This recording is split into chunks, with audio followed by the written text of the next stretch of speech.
በስመ አብ ወወልድ ወመንፈስ ቅዱስ አሐዱ አምላክ አሜን።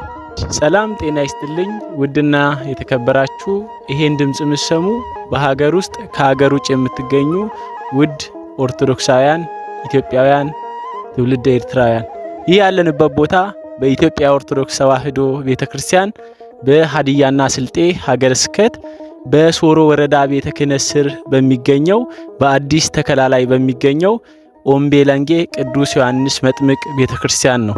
ይህ ቤተክርስቲያን ከጀርባችን እንደሚታየው በአዲስ ተከላ ላይ የሚገኝ እጅግ የሚያሳዝን ቤተክርስቲያን ነው። ቤተክርስቲያኑ በጣም ራቅ ያለ መንገድ ተጉዘን ነው የደረስነው።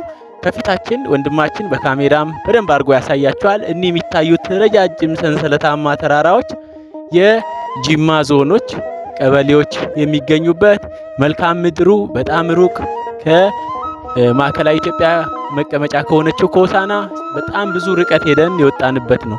በዚህ ቦታ ላይ እንድንገኝ ያስገደደን ይህ ቤተክርስቲያን ከኋላችን የሚታየው በአዲስ ተከላ ላይ ያለው የቅዱስ ዮሐንስ መጥምቅ ቤተክርስቲያን ለ6 ዓመታት እንግዲህ አንድ አባታችን መሬት ሰጠው። ቤተክርስቲያኑ እንግዲህ ምንም አይነት እንቅስቃሴ እንዳይኖር ተደርጎ ይሄ ቤተክርስቲያን ብቻ እቺ ትንሽ የመቃኞ ተሰርታ ቆማለች። በዚህ ምክንያት ተደጋጋሚ ጥያቄ በማቅረባቸው ቦታው ላይ ያለውን ሀቅና እውነት ለመዘገብ ተገኝተናል። አብራችሁን ቆዩ። ሰላም እግዚአብሔር አይለይ። እሺ አባታችን ይፍቱኝ ባርኩኝ፣ ስሞትን አስተዋውቀው በዚህ በሶሮ ወረዳ ቤተ ክህነት ስር ያሉትንም ኃላፊነት በመግለጽ የሚያገለግሉበትንም ደብር በገልጸው ያለውን ይሄ ቤተክርስቲያን እንዴት ተመሰረተ፣ አሁን ላይ እንዴት 6 ዓመት ሊቆይ ቻለ ሚለውን ጠቅለል አድርገው እና ይሄን ነገር ይመልሳሉ። በመሃል ደግሞ እኔ ጥያቄ ጠይቆታለሁ። በስመ አብ ወወልድ ወመንፈስ ቅዱስ አሐዱ አምላክ አሜን። እንግዲህ እግዚአብሔር ይስጥልን። ለቅድስት ቤተክርስቲያን ጉዳይ ከተለያየ ቦታ ይህንን መልካም ስራ ለመስራት ቤተክርስቲያንን ለማስቀጠል ቤተክርስቲያን አስፈላጊውን አገልግሎት ለምእመናን እንዲሰጥ ለማድረግ ከየቦታ የመጣችሁትን የቅድስት ቤተክርስቲያን ልጆች እግዚአብሔር በሰላም በጤና ይጠብቅልን። ይህንን ደግሞ በየቦታ ድምፅንም የሚሰሙ በአይንም የሚያዩትን የቅድስት ቤተክርስቲያን ልጆች ይህንን ችግር አይተው ችግሩ ችግራችን ነው ብለው የቅድስት ቤተክርስቲያንን ችግር እንዲራዱ እግዚአብሔር አምላካችን ለነሱም የሚራዱትን አቅምና ጉልበት እንደሆነልን የአምላካችን በጎ ፈቃድ ይሁንልን። እንግዲህ ይሄ ቤተክርስቲያን መጥምቀ መለኮት ቅዱስ ዮሐንስ በኦምቤለንጌ ቀበሌ የሚገኝ ነው። በሀዲያና ስልጤ ሀገረ ስብከት በሶሮ ወረዳ ቤተ ክህነት ነው ያለውና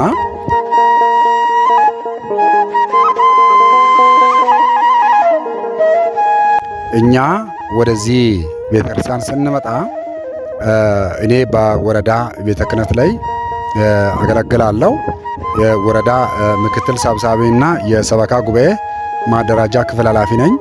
በዚህ አጋጣሚ በግንብቹ መካነ ሕይወት አቡነ ገብረ መንፈስ ቅዱስ ቤተክርስቲያን ነው የማገለግለውና የኦርቶዶክስ ቤተክርስቲያን የሌለበት ቦታ ነው እና በእግዚአብሔር መልካም ፈቃድ የተሰራች ናትና እኔ ማስቀመጥ የምፈልገው ነገር ቢኖር እንደ ሀገረ ስብከትም እንደ ወረዳ ቤተ ክህነትም መሰራት የነበረባቸው ነገሮች እና እየተሰሩ ያሉት እና ቀጣይም ሊሰሩ የሚገቡ ነገሮች ላይ የግሌን አስተያየት ማስቀመጥ ነው የምፈልገው።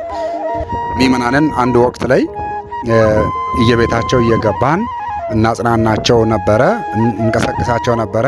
ምክንያቱም ምእመኑ ከቅዱስ ቁርባን ርቆ መቀመጥ ስለሌለበት ያንን ነገር ስናደርግ ነበርና የተወሰነ ግንብቹ አካባቢ ላይ እየዞርን የተወሰነ ቤተክርስቲያን ላይ የምእመናን ቤት አትግቡ የሚል ትእዛዝ ከሰበካ ጉባኤ በኩል ሲሰጥ እኛ ተውንና ያው እያነሳን ያሉት ችግሮች ያው የሁላችንም ችግር ነውና ይህንን ድምጽ የሚሰሙ ሁሉም የቤተክርስቲያንን ችግር እንድትረዱና እንድታግዙ ድምጽ እንድትሆኑ ነው የምንፈልገው።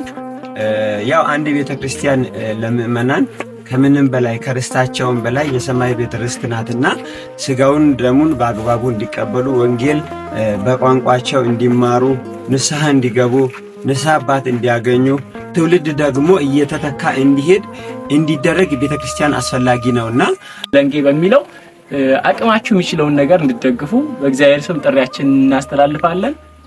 ወስብሐት ለእግዚአብሔር።